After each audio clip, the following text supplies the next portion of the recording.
It is 5 after, so I want to be respectful of everyone who showed up timely. Before we start sharing the screen, I'll just introduce myself. I'm Councilwoman Amanda Sandoval, and I'm your councilperson from who represents Northwest Denver. Have been in office since 2019, so was elected in 2019 and re-elected in 2023.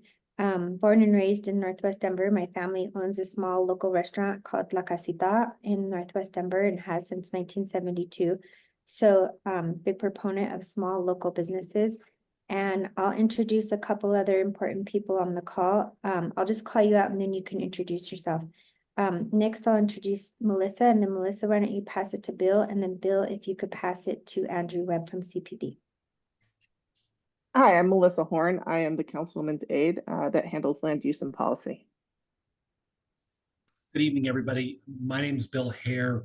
I'm the Vice President of the West Highlands Neighborhood Association and a member of the Land Use and Planning Committee. So very excited to be here tonight. Andrew?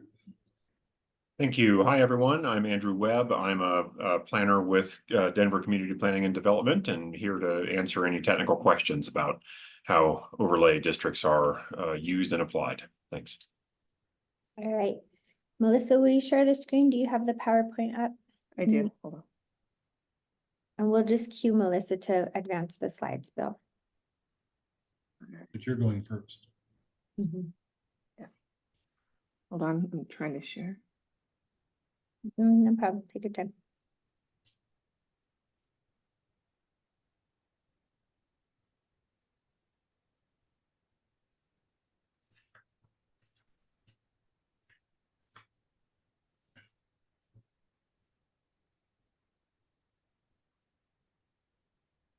So sorry.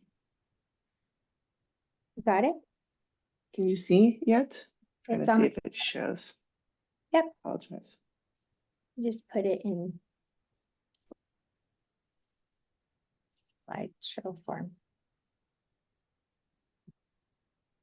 Nope, not that one. It's on the other screens. Hold on, sorry. Nope. I always use the one.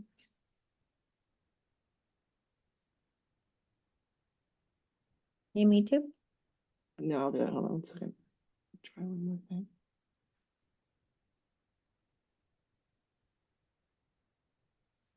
Now, can you see? Hold on. No. No? No.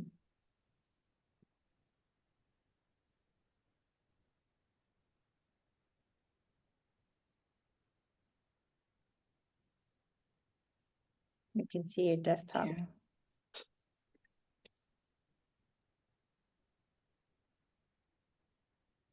There we go. All right.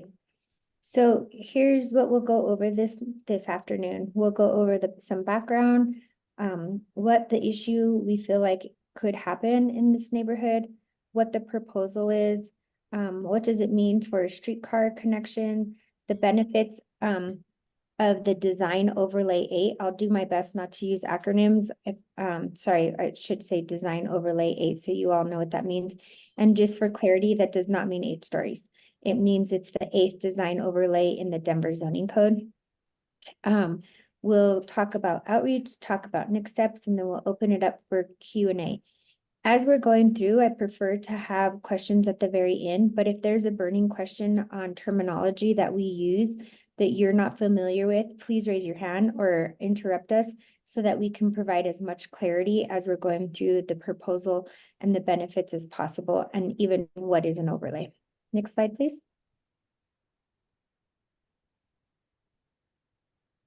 All right, so here's Tennyson Street.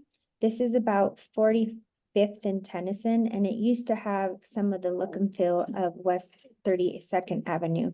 And so when the rezoning code of Denver zoning code was updated in 2010 to more of a form-based zoning code, commercial streets like Tennyson that had traditional commercial space on them, as they redeveloped, they became 100% residential, as you can see in this slide deck right here.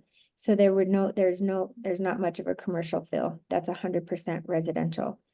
In 2021, I worked with the Berkeley Regis United Neighbors, the Berkeley neighborhood and Regis neighborhood, to come up with a overlay that lays on top of the regular zoning. And its official name is called Active Corridors, Centers and Corridors. And what we did is we laid this overlay along Tennyson and other parts of 38th Avenue and sections of 50th and Lowell, so that as redevelopment occurred, you weren't getting this outcome in this photo of 100% residential. Next slide, please. So what we have noticed in Denver, and not just in West Highland, is we're working to actively preserve commercial corridors within Northwest Denver and within Denver.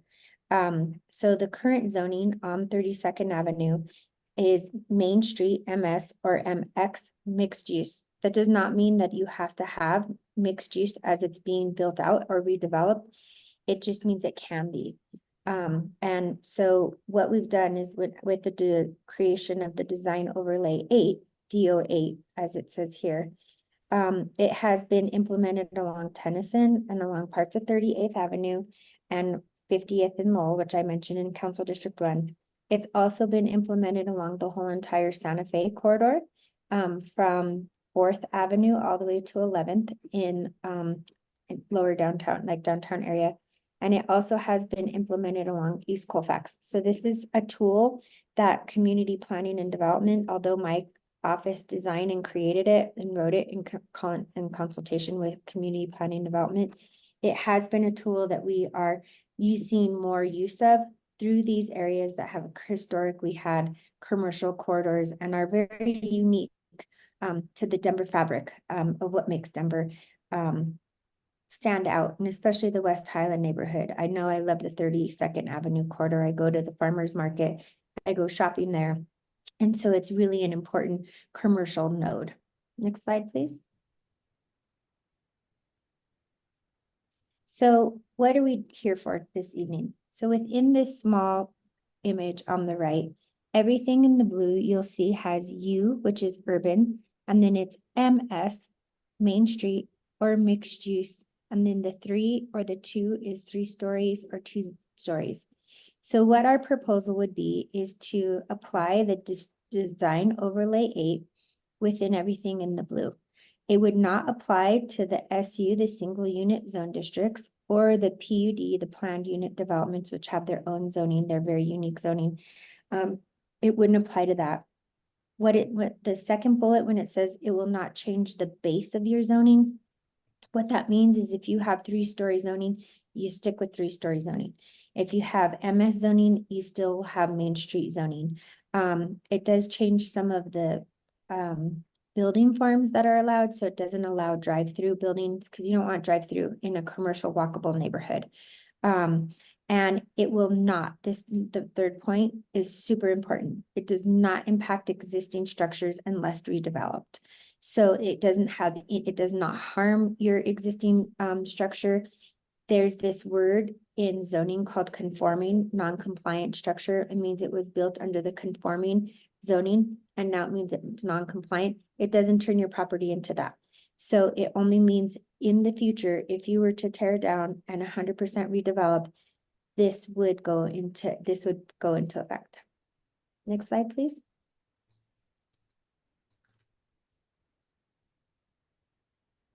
So here's what's called this streetcar connection, and my staff will put a link to the article for this so you can learn more. So on this map, what you're going to see is all of the areas where trolley cars were traditionally built in Northwest Denver. So 32nd and Lowell was a trolley node. And so that's why you historically have these areas that have commercial with residential. And you can see it was all over Denver. It was a really good form of different type of mode of transportation. We had it on Tennyson, we had it on 32nd, we had it on 25th and Elliott, if any of you are familiar with Northwest Denver. And those are areas where we have historically had commercial with residential surrounding it. And so it, what we wanted to do is we are trying to follow these streetcar nodes within Northwest Denver so that we can preserve the commercial nodes and the commercial environment that currently exists in our built environment in Northwest Denver. And as redevelopment occurs, not just have 100% residential. Next slide, please. So here's Tennyson, and here is one of the buildings that was built with a design overlay 8. It's 3 stories. You can see it has apartments up top on the 2 stories. And on the very bottom is a bakery and a gym. And it's a great, it's across the street from a park. It's really well used. It has a lot of transparency, meaning a lot of glass. It's pedestrian friendly.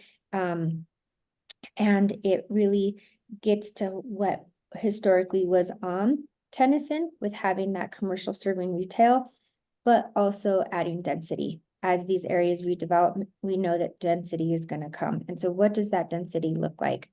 What it does is on bullet number 3 is really important. It eliminates drive-through services, drive-through restaurants, and what's allowed in the general building form.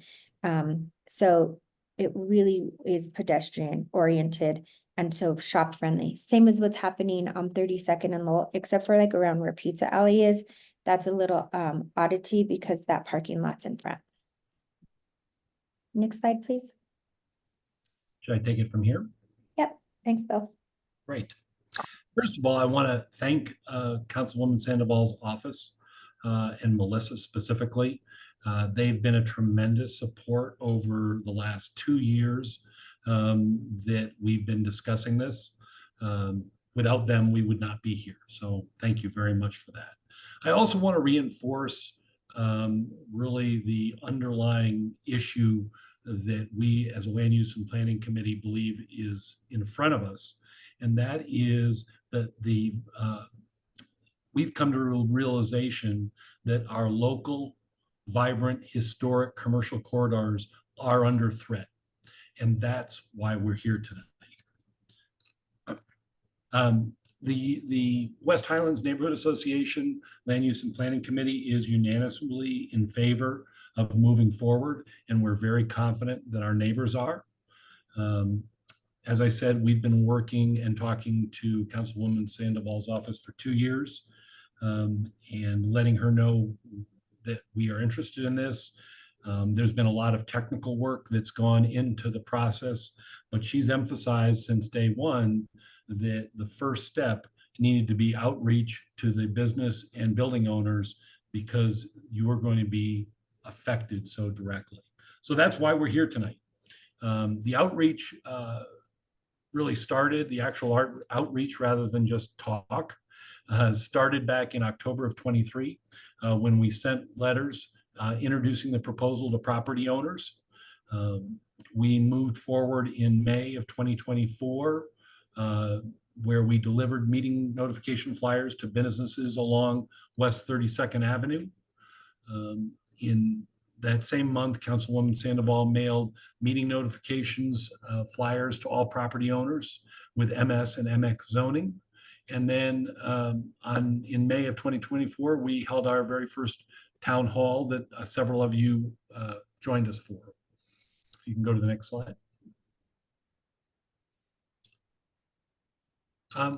In June and July of this year, we continued to identify and improve the list we had of owners of LLCs.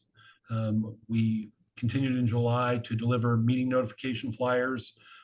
Joey and myself have both been up and down 32nd, getting flyers into the hands of the people at the locations. And then finally in July, there was a meeting notice, a flyer mailed out as well. So that's where we are today, getting us to this second town hall. If we can go to the next slide. So what are our next steps? As a land use and planning committee, our plan is to continue to partner with the council office to start to advance to the formal process. But first we have to demonstrate that the community is for this and that it is in the best interest of the community. So what we're looking for tonight is to get feedback from all of you. Are we on the right path? We're going to continue to grow and refine the contact list. We're going to continue to gather feedback, and we're going to continue to determine community interest. This is not going to be your last chance to speak up. And we want to hear all voices, not just the people that are for this. Because the best way that we can make this work for the community is to hear from everybody. So thank you for participating. Next slide.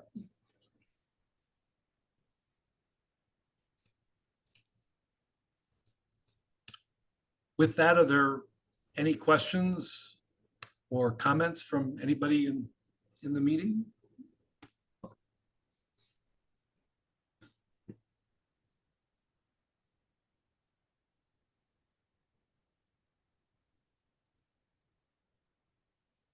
Yeah, go ahead, Andrea.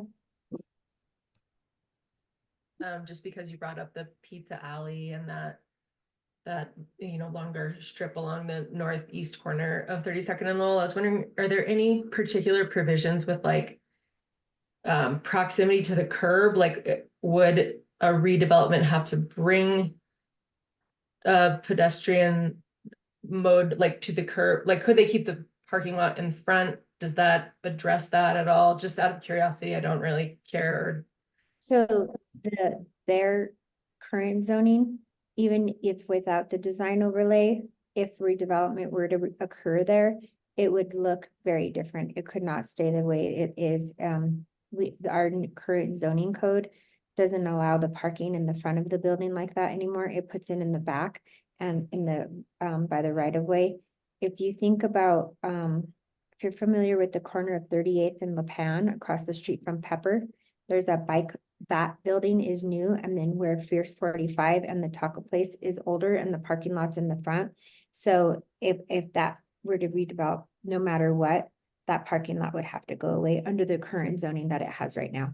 This would just ensure that it wasn't a whole entire 3/4 of a wall of just 100% residential. Gotcha. So are there any property owners on here along the strip that have any comments or concerns or questions for me or Bill? Or I know Andrea is a small business owner along this corridor that we can help clarify or bring any answers to you. Initial thoughts, reactions? I Yeah. am. Can you hear me? Yeah, hi Kevin. Hi, how are you? Nice to meet you. I've never met you before, Councilwoman. Nice to meet you too, sir. Yeah. I own a commercial property. We're on the northwest corner of 32nd and Lowell. The building where Mondovino is, Yeah. Salt and Grinder, St. Killian's. My Am I favorite on that? store. I'm sorry?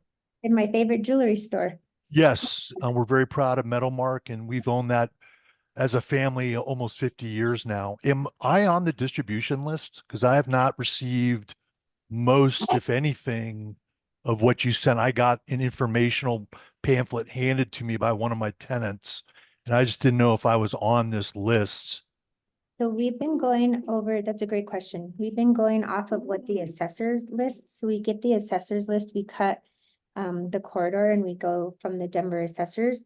Okay. So Melissa, my staff, I'm sure she's pulling up her spreadsheet because we have a spreadsheet. And Yeah, we'll maybe make, we need to look at that and correct that, but I am happy to be here and listen to what is being proposed. So that's my initial question, is if I'm on that list. And two of the other three corners I've spoken to, including myself, there's three corners. There's a fourth I did not speak with. The other two have not gotten notices. They were unaware of this topic entirely.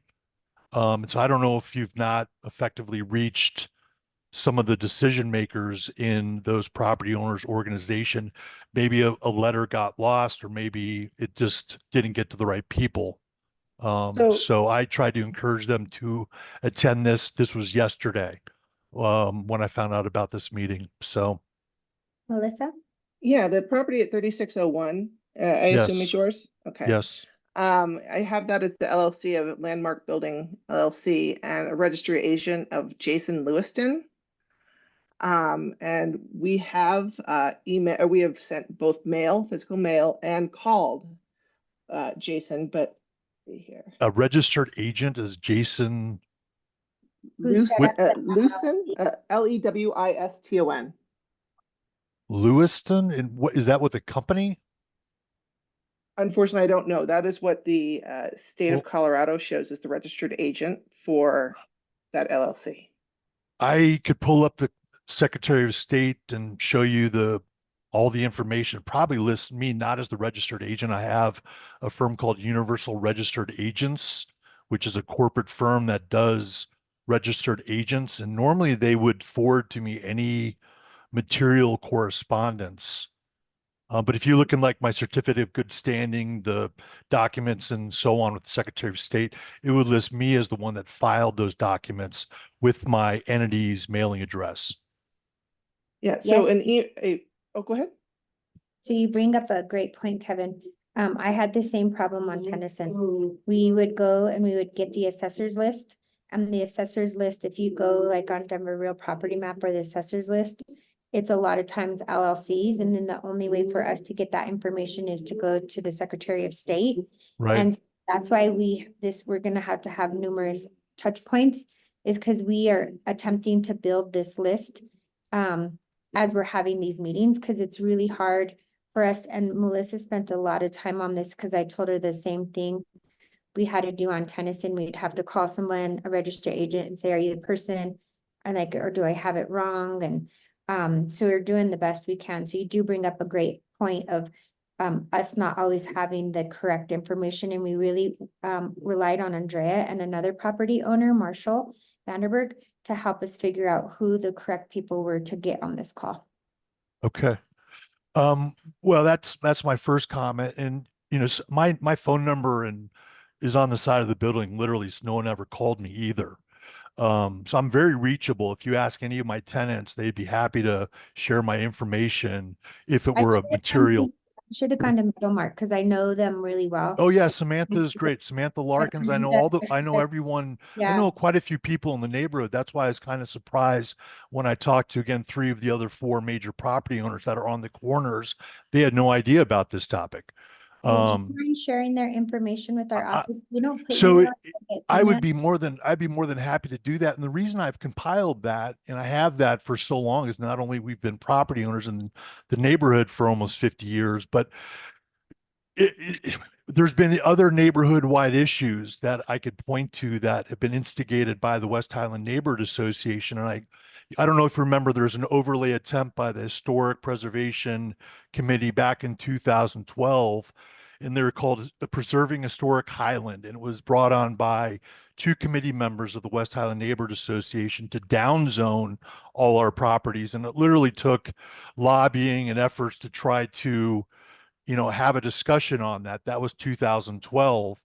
And then another topic happened in 2016 after the Highlands 32 development, and that's where they changed the parking around the district and made it a Northwest Area Denver parking permit, which basically was a benefit to the residents. It said, okay, you can park in front of your house. The other side is reserved, but it's limited for 3 hours.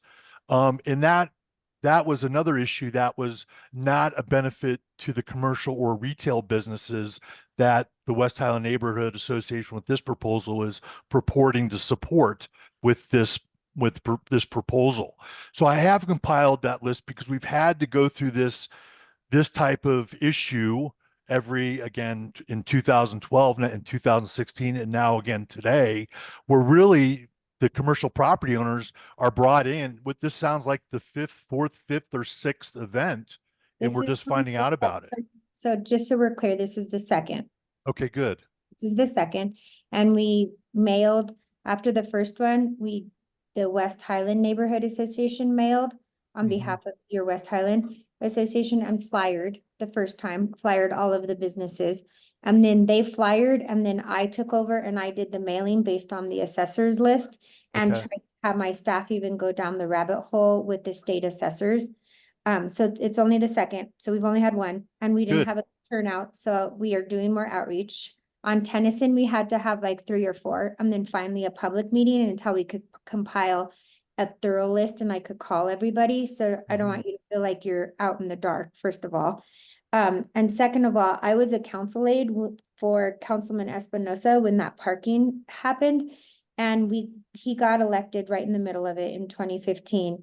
And what happened was there was this disconnect between the Highlands Merchants Association and the owners.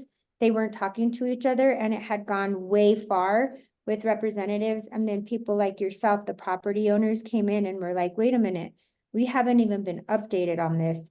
This is not something that we know about. And so on Tennyson, they have a Tennyson Business Association. And I had the same thing. I said, listen, please, as tenants, please tell your landlords, I'm a landlord. Please tell your landlord what's happening, because it's hard to find these LLCs and be the mythbusters on here.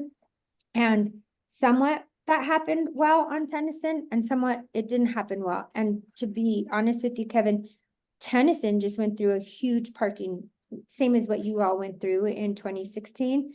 And I had to slow that process down as the council person, because I had lessons learned from Highland, West Highland, and the Highland merchants. I said, wait a minute, you're talking to the Merchants Association. Who's an owner on that Merchants Association? How many owners are on here? We have to take a poll, because if you're not an owner, that owners have to be brought on board as well, because it's really your property. It's your family's legacy. It's your investment that you have been really taking really good care of. I think everyone in Northwest Denver loves that shop, your particular shopping Well, center. it's and as the resident of Northwest Denver, it's been a process. And when we bought that building in 1978, the neighborhood is a lot different. Of course, I was a child then, Yeah, you but had it's been, that liquor store across the street with all those shootings when I was in high yeah, school. no, it was a rough little area. And we had the Edison Tea Bar, and we had some gang activity and drug dealing. And it was, in fact, our family started not only the Merchant Association up there, but we also started the Highlands Fair, the annual street fair. And we also developed some architectural standards through what we called the 32nd and Lowell Pedestrian Mall, which was a self-governing organization that said, let's pick up the trash. Let's make sure the storefronts look good. Let's make sure the sidewalks are walkable. Let's get trash cans. Let's do some simple things. And this was done in 1982 approximately. It predated the 16th Street pedestrian mall. And then we were incorporated as a maintenance district, which I'm on the board of today, so that we could actually self-assess ourselves and raise money to clean up the neighborhood, pick up trash, do things. So it's been a long process that not a lot of people can appreciate, because maybe they haven't been in the neighborhood that long. So I used to work with the West Highland Neighbors Association in the 90s and 2000s. Bill Johnson was the president. And we would work on like the overhead utility lines and find things that we could work together on. Since the mid 2000s, there's been a shift where there's a schism between the West Highland Neighborhood Association and our commercial district. And it's been brought about by overly aggressive, over that overlay district in 2012. I remember I fought a liquor license in 2003 by myself, and I got 140 people down at the liquor license hearing. The West Highland Neighborhood Association was not present. They weren't involved. And so I thought, okay, let's work on something here and make this neighborhood continually better. And there's always been a symbiotic relationship between all the single family houses and our little commercial district. And we have to work in unison and together.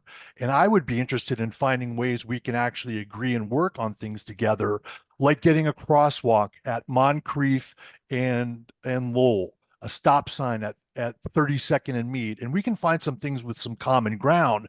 But again, we've got an overlay district brought on by the WHNA that's impacting basically commercial property owners who have just been invited to this process. So I'm not trying to be agitated, but I do get a little agitated based on the history I know in dealing with these types of processes. When you guys, yeah. go ahead, Bill. So Kevin, speaking from West Highlands Neighborhood Association, I can see that you've got some frustration, and I I am sorry that we did not get to you in a timely fashion. As Amanda's outlined, we've been trying and we're going to continue to try. But I do most importantly want to thank you for being here. And we really do want to have a dialogue because, and I'm actually a property owner on 32nd as well. But we believe that maintaining a robust commercial corridor is crucial to the vibrant life that everybody in the neighborhood enjoys. And we believe it also is in the best interest of the commercial property owners. But that's all well and good for us to say. What we want to hear is from you. What do you see as being the pluses or minuses of this overlay? Because maybe we're not seeing something. And as far as having a dialogue, I will find the phone number on your building and I will be calling you tomorrow.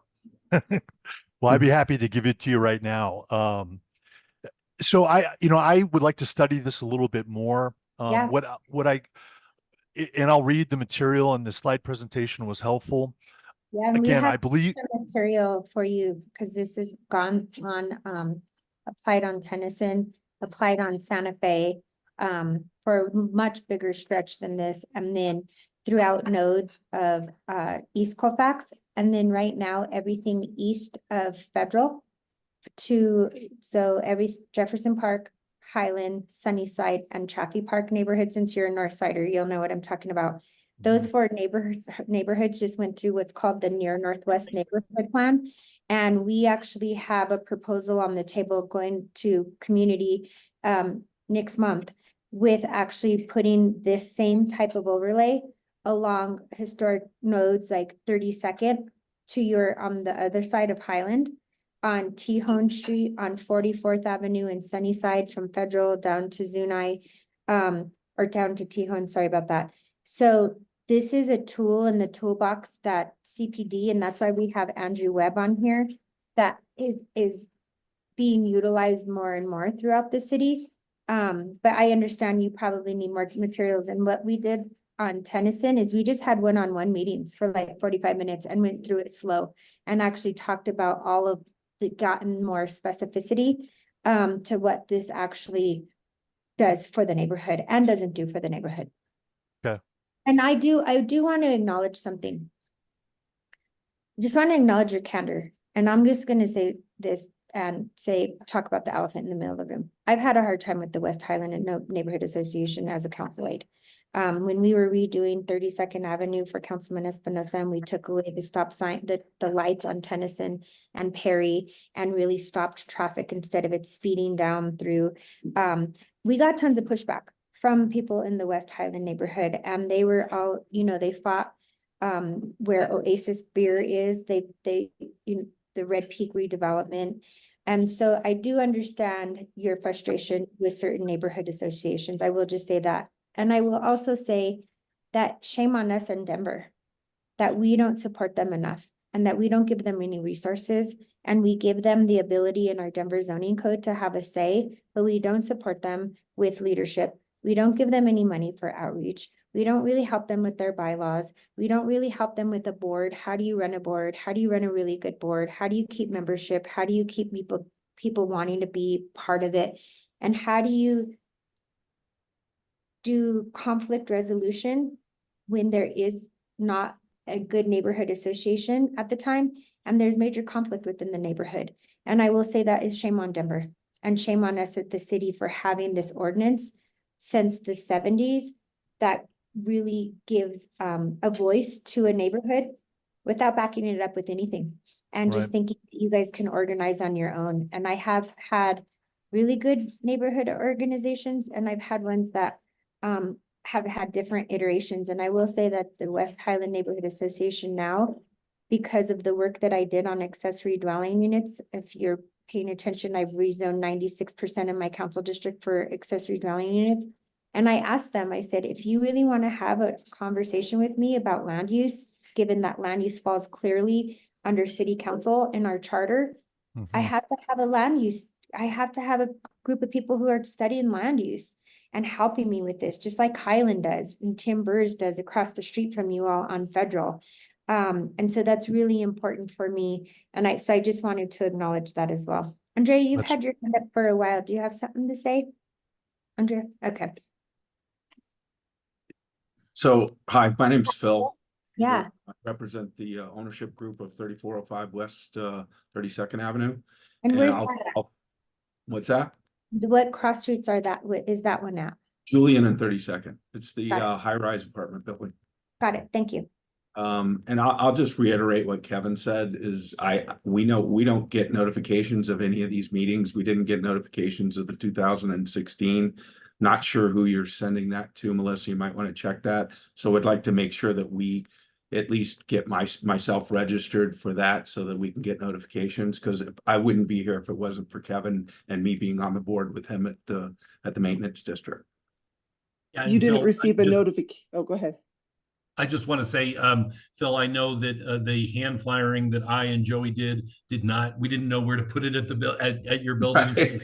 Of So course, I can testify that you didn't get the physical handout, that hopefully it sounds like one of Kevin's tenants did, so. Yeah, no, Yeah. that makes a lot of sense, Bill. That's why I said I'm not. It's a different kind of organization than Kevin runs. So I just want to make sure that I backed him up in saying that as an owner, we have not received notifications to my knowledge of the issue in 2016 or this issue until. That was a parking program for the parking program, and I was in charge of that. The Department of Transportation and Infrastructure was for that one. Phil and Yeah, Tracy. and Are just so you, Hold Kevin on one and second. Phil, hold on. Kevin and Phil, are you on the same local maintenance district as the one is Jenny Appel? That there's is two? further up the street. There's two of them. Okay, We're on the 32nd and Lowell Maintenance District. It's, got it, I think goes from Irving up to Meade, got it. and yeah. Cause I met with And- Jenny about this a couple times. But it's my bad. I didn't realize that there were two. There's two on Tennyson. I didn't realize that there were two. in Irving. There's no, That's they're fine. further up on Lowell. They're like got it. Newton and beyond. Yep, got it. And All right, hold So, on. I want to clarify, Council- Phil, real quick. Yes. You should never have received one. You would have never received one. Your zoning does not apply to this. You have MU8 zoning, and this is only for people with zoning that is Main Street or mixed use zoning. So, but we're still Dave, we're still a business owner. I mean, but and this wouldn't have applied to you as far as any kind of rezoning or application of that. This was only, the notifications only went out to people that would have had it impact their structure. Your structure is not one of those. well, all right, well, let's go back to the parking then in 2016. Our residents are not allowed to apply for parking permits. I don't know if you know that or not, but that's Yeah. I mean, we pay taxes. Our residents, pay rent, and they're not allowed to apply for parking permits. And Is- I'm just gonna have to say that I have no oversight on that. That's solely a strong form of government. That's the Department of Transportation and Infrastructure. I have that issue on 38th and Lowell. I have that issue in Jefferson Park, all those new slot homes. In that one slide that I showed you on Tennyson Street of those slot homes, none of them can park on the new parking area on Tennyson, because they have a threshold that they create and I say they, because I can't legislate that. I can't create an ordinance for it. And so we could talk all day about parking and the inequities of it or equities of it. But I want to make sure that we get everyone's questions answered, and also make sure that we're talking, if we go back to that slide of who would be impacted. I do understand that this is a greater impact. I did have a bigger town hall on Tennyson Street. And all the residents on Tennyson Street were so nervous that all the things would get ground up 44th to 38th as redevelopment has occurred, like Sweet Greens is just opened up there, right there. That's because of this overlay. Call Your Mother right there on 39th. And Tennyson, the bagel shop, that's because of this overlay. But there also is issues with parking and Department of Transportation and how they implement things. And you and I could go beer one day, Phil, and you and I could complain about it because I have lots to complain about in the city. The only reason, again, I just say these things, I think it's helpful if as a business owner that we get notification that, so if there's future notifications of future things, and we'd also like to understand this one because we are a neighbor. Yeah. We're just as important as the West Highlands Neighborhood Association, as well as the affected parties like Kevin's. That's my point. We're interested. If you put your email and your phone number and a good way for us to contact you in the chat. Okay. I'll add that to Kevin. If you can do the same for me in the chat, if you can put email, phone number, or if you want to, I can send you my email. And you guys. I'll email your office. Okay. No, I'll be happy to share all that information and any other property owners that I think might be interested as well. Yeah, 100%. I'm putting my email right now in the chat, and so you can send it to me. Okay. Okay, great. So, Phil, I'd like to pick up on something that I think I heard you on the verge of saying, but you didn't get there. So I'm putting words in your mouth. But it sounded as though you were saying, hey, we may not be affected by the zoning, but by the change by the DO8. But if DO8's put in place and it has an effect on 32nd Street and the neighborhood over a period of time, 5, 10, 15, 20 years, that's going to have an impact.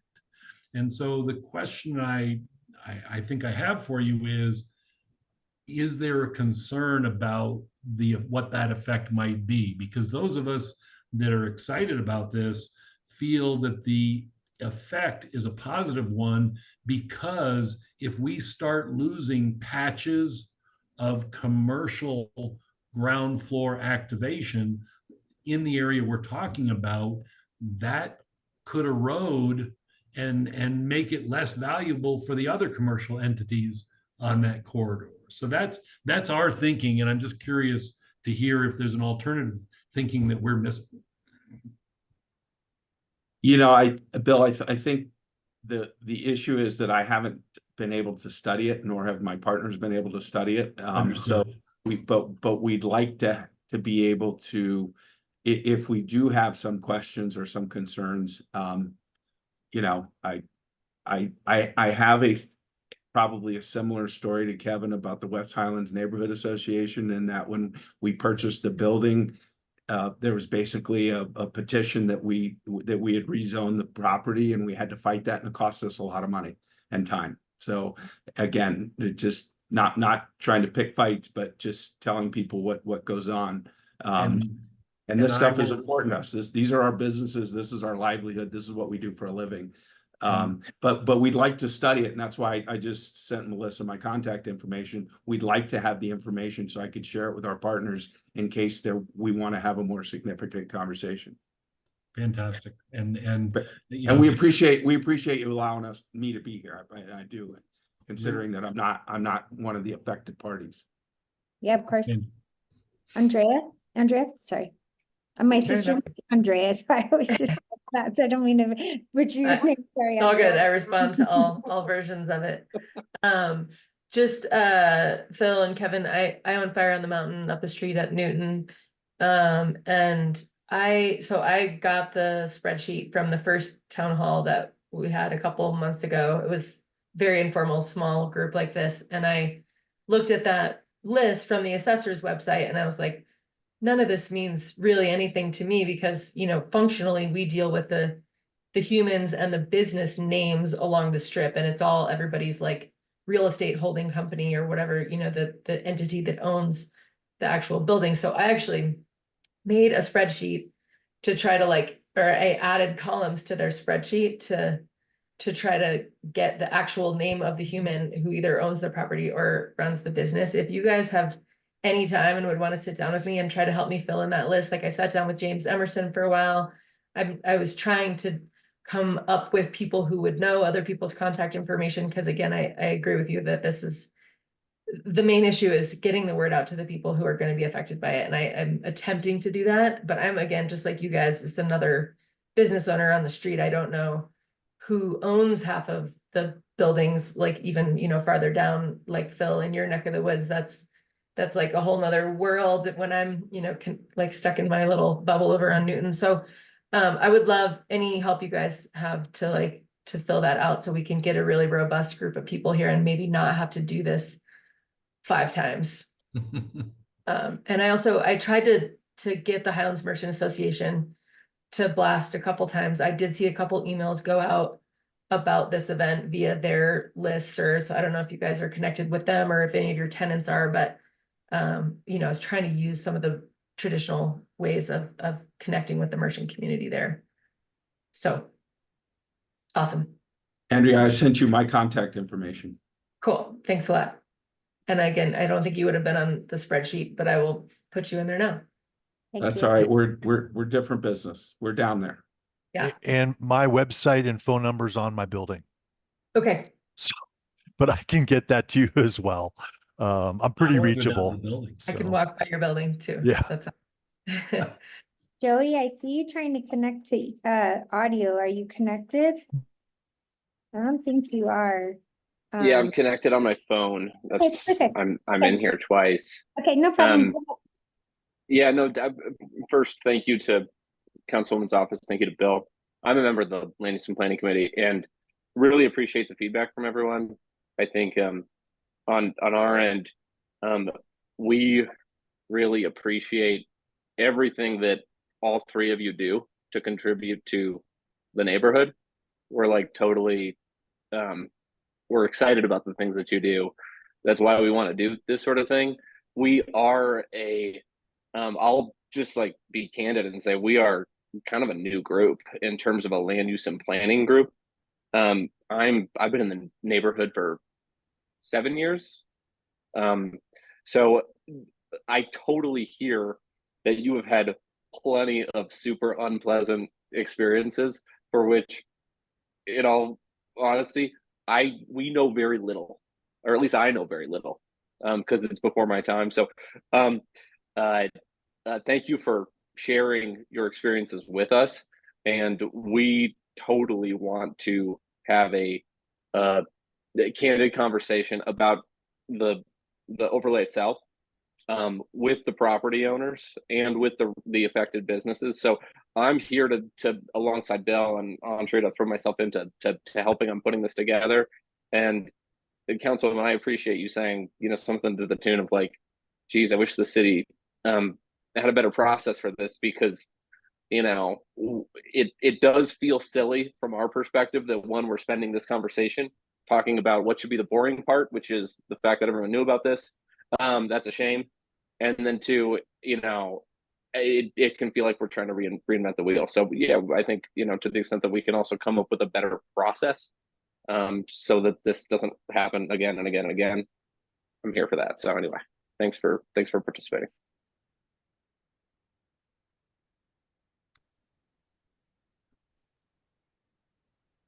You're muted, Councilwoman Sandoval. Sorry, thank you.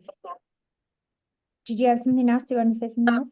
Yeah, I guess, yeah, thank you, Joy, for saying that. I think we could maybe shift gears a little bit into the meat of the proposal itself. So I think, when we chatted before, a couple of my questions, maybe these are things percolating in the back of your mind. The things that I wanted to know about were, is there a cost or a time frame associated with this? Is there a reason not to do it? Are there people opposed to it? How many people need to agree to make this kind of thing move forward? What do we need to do next? Those kinds of things. I think that, if maybe you could kind of run us through a little bit of what you told me before in terms of sort of how this process would work moving forward. I feel like that's sort of useful to know, especially in the way that you framed it last time, was just that this takes a long time. And if we want to do something about it before we, think that maybe developers may be targeting our neighborhood in a more time sensitive way, I think it's something that we should probably try to focus on and get some energy behind. Yes, thank you. I was gonna just go to the PowerPoint, and I can set up different meetings with whoever's needed. It took a while on Tennyson. The hardest part was actually writing the overlay. Actually writing the Denver zoning code was super challenging. and getting it right and making sure that there weren't unintended consequences, and having it applied along Santa Fe and then having it applied along East Colfax, and thinking about having it applied along Federal from 50th, from I-70 down to 52nd and along 44th. We've really had to think about what the intention of the overlay is. And what I've talked about is, as properties got sold and consolidated, Tennyson, what was happening was there was just 100% retail. I mean, if you all live in the neighborhood, you'll know, you saw what happened on Tennyson. My family owned the corner of 44th and Tennyson, La Casita, and now it's a 5-story building with no active use across the street from the Oriental.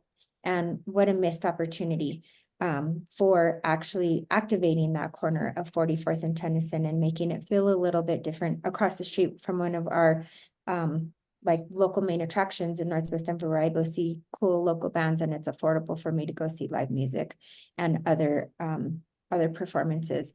And so we're not wanting to, Kevin, we're not wanting to downzone. Actually, what's actually looked at sometimes with this proposal is, do you want to add density? Because it doesn't work well in 2-story zone districts. I rezoned areas on 44th and Yates, where that, for those who've been here for a long time, across the street from the fish den. And it doesn't work well there because it's not, the performa doesn't work for a developer. You have to have a certain amount of density to actually be able to support the retail on the ground floor. So it doesn't change your height. It doesn't change your ability to have residential. What it changes is requiring ground floor active street use as redevelopment occurs. And that's the gist of it.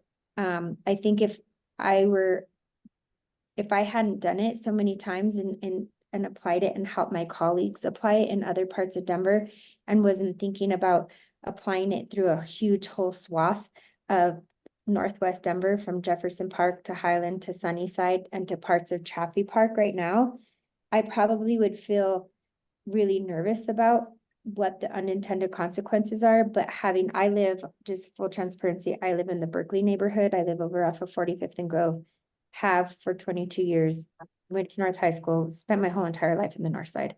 And I'm happy with some of the redevelopment that I'm seeing on Tennyson now because of the overlay. I'm glad Sweet Greens has opened. I'm glad Call Your Mother has opened. I'm glad that they're redeveloping across the street where the house was from the guy from the Green Dwarf, or the Al who smoked all the cigars. It's going to be ground floor use, and that's what people want. And so it's still, and then the corner, what I've been getting a lot of compliments on recently is the corner of 46th and Tennyson, which is across the street from Berkeley Park. It's a brick building and it has lots of density. There's going to be lots of units in that building. And there's also going to be an active, vibrant street use along that instead of across the street where it's just a wall, 100% residential. So I'm happy to meet with you all because talking land use is something I love. That's why I love being a council person, is because I actually love that I don't have to go to the administration to ask for permission, because it lives squarely in the charter, like our constitution, under city council purview. And so that's why I rezoned for accessory dwelling units. That's why I rezoned Bill was part of the Sunnyside. I did a conservation overlay for over 3,500 doors that talked about brick, that talked about size, that talked about wanting to maintain the character of the Sunnyside neighborhood. I've done another overlay for Harkness Heights, smaller area. It's like 44th to 41st, Lowell to Federal. They have a distinct overlay that keeps the Denver Hill, that has redevelopment occur in the north setback so that you have the south setback have sunlight, and keeping those historical trends. And so I'm not here, Kevin, to landmark your building. I'm not here to do a historic district. I love your building. And if your building was going to be there for 500 years, I would love that.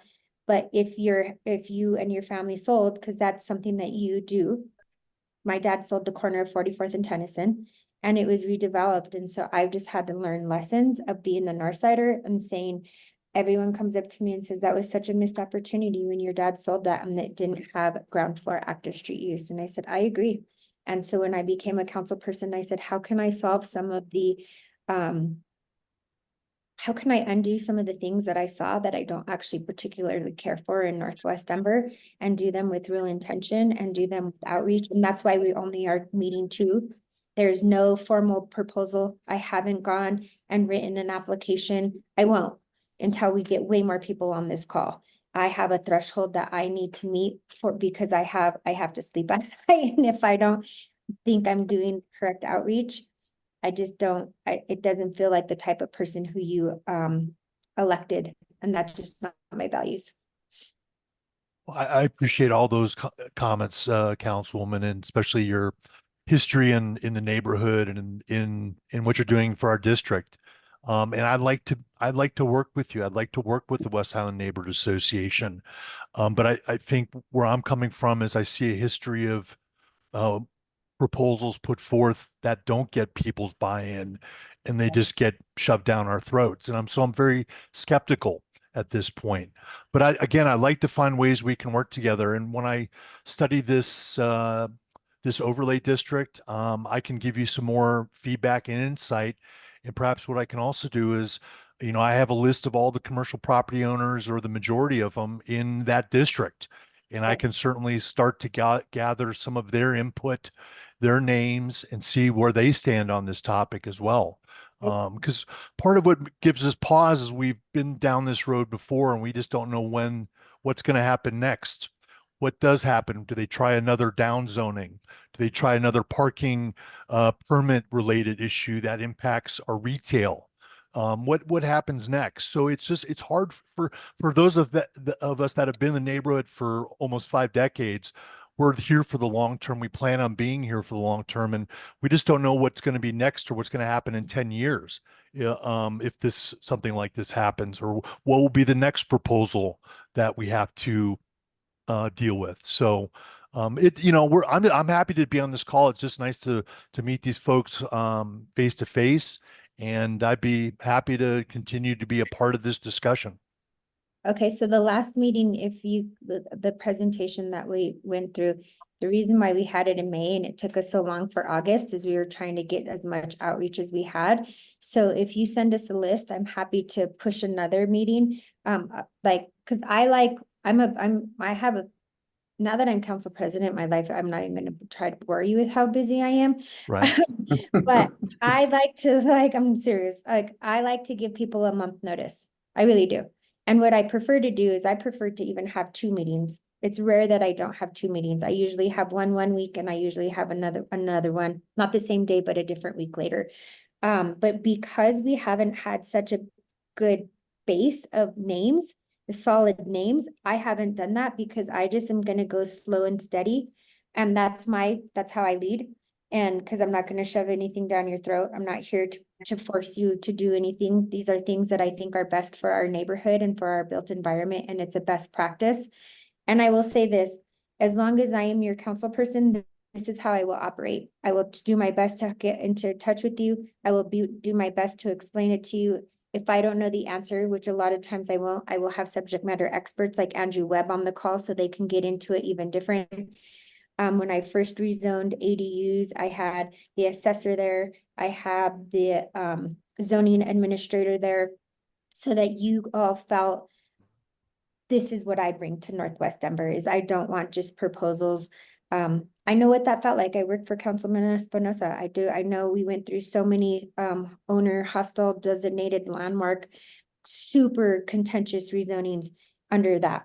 Like super contentious. And I worked for my predecessor, Judy Montero. So I've been working with the city since my dad died in 2012 and I quit working at La Casita.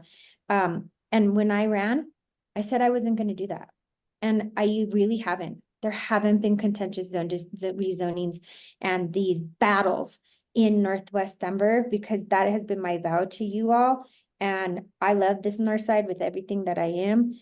And so as long as I'm in office, this is how I will operate. And you can tell all of your business partners that I'm super transparent. I'm not trying to hide anything and I'm not trying to do anything behind anyone's back because I do know what that feels like. My dad owned on the corner of Tennyson for a long time, and he was not always asked, and he owned a major corner, and and when his business was impacted, when they did that streetscape, we lost so much money, we thought we were gonna have to close the casita. And so I totally understand how that feels, and I went through it with my father, and I born and raised in a small local business, and that is my vow to you. So I want to be respectful of everyone's time because it's exactly on the hour. So how about this? How about we reach out? I have office hours every other week. I do virtual or I do in person. How about Phil and Kevin? I reach out to you. My office manager's name is Gina. It's a different role than Melissa. And I usually, for longer office hours, I usually have you book the last one so that we can go over, because they're every 20 minutes. And then we could talk about next steps, and we can have another one of these Zoom meetings. So we could go to the proposal, and you can look over the slide deck and say, we need more information on this. We need more information on that. You need to explain this in a different way and go in it a little bit thorough. Does that sound like a good next step?